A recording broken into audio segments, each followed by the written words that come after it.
মৰমৰ ছাত্ৰ ছাত্ৰীসকল, আজি মই তোমালোকক অধ্যায় 4 পদাৰ্থ ধাতু আৰু অধাতুৰ ইয়াৰ 4 নম্বৰ পাৰ্টটো মানে কৰি দিবলৈ লৈছোঁ। মই ইয়াৰ যিবিলাক থাকি গ'ল তোমালোকৰ কুৱেশ্যন সেইকেইটা কৰি তোমালোকক সহজভাৱে মই বুজাই দিবলৈ লৈছোঁ। তোমালোকে মনোযোগ দি চাই যাবা।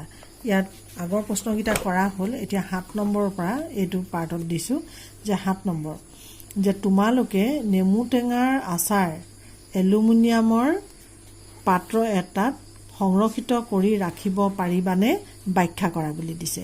ইয়াৰ উত্তৰটো আমি কেনেদৰে লিখিব লাগিব যে নেমু টেঙা হৈছে এচিড। আমি উত্তৰটো কি বুলি লিখিম যে নেমু টেঙাৰ আচাৰত এচিড থাকে।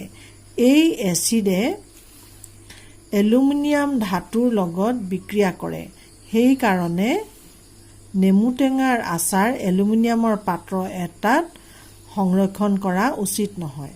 কাৰণ আমি কি পাইছিলোঁ যে এচিডে ধাতুৰ লগত বিক্ৰিয়া কৰিলে কি কৰে লৱণ আৰু হাইড্ৰজেন গেছ উৎপন্ন কৰে। ই কি হয় এতিয়া এই নেমু টেঙাৰ কথা কৈছে যে নেমু টেঙাটোত এচিড থাকে। সেই এচিডে এলুমিনিয়ামৰ ধাতুৰ লগত বিক্ৰিয়া কৰে। সেইকাৰণে নেমু টেঙাৰ আচাৰ এলুমিনিয়ামৰ পাত্ৰ এটাত সংৰক্ষণ কৰাটো উচিত নহয় বুলি লিখিবা। ইয়াৰ 8 নম্বৰটো কি ঘটিব যেতিয়া তাৰ আগত তোমালোকৰ কি আছিলে 8 নম্বৰ এইটো 9 নম্বৰহে হয়। ইয়াৰ 8 নম্বৰটো মই তোমালোকক কিতাপতে আছে, মই মিলাই দিম।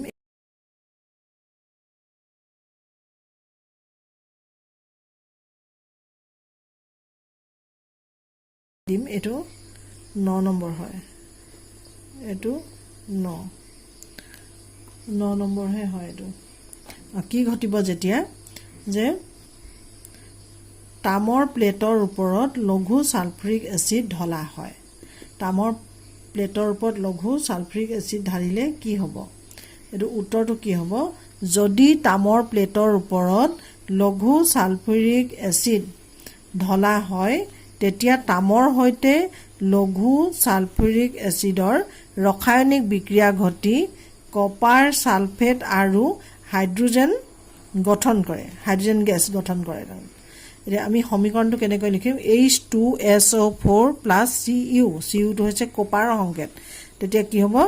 এই কপাৰটোৱে এই ছালফেটটোক লৈ পেলাই কি কৰিব? কপাৰ ছালফেট যিটো লৱণ সৃষ্টি কৰিব আৰু এইটো হাইড্ৰজেন গেছ। এইটো গেছ কাৰণে আমি এইটো কাৰ্চিনডাল ওপৰলৈ দিছোঁ। ঠিক তেনেকৈ ইয়াৰ পিছৰ প্ৰশ্নটো কি আছে যে কপাৰ ছালফেটৰ দ্ৰৱত লুৰ গজাল ৰখা হয়। বিক্ৰিয়াসমূহ শব্দ সমীকৰণত লিখা বুলি কৈছে। ইয়াৰ উত্তৰটো কেনেদৰে লিখিম যে কপাৰ ছালফেট দ্ৰৱত লুৰ গজাল ৰখা হ'লে ৰাসায়নিক বিক্ৰিয়াৰ পাছত আইৰণ সালফেট আৰু কপাৰ অধক্ষিপ্ত হয়। এইটো কেনেদৰে লিখিম? Copper sulphate CuSO4 copper sulphate আৰু আইৰণৰ সংকেত হৈছে Fe।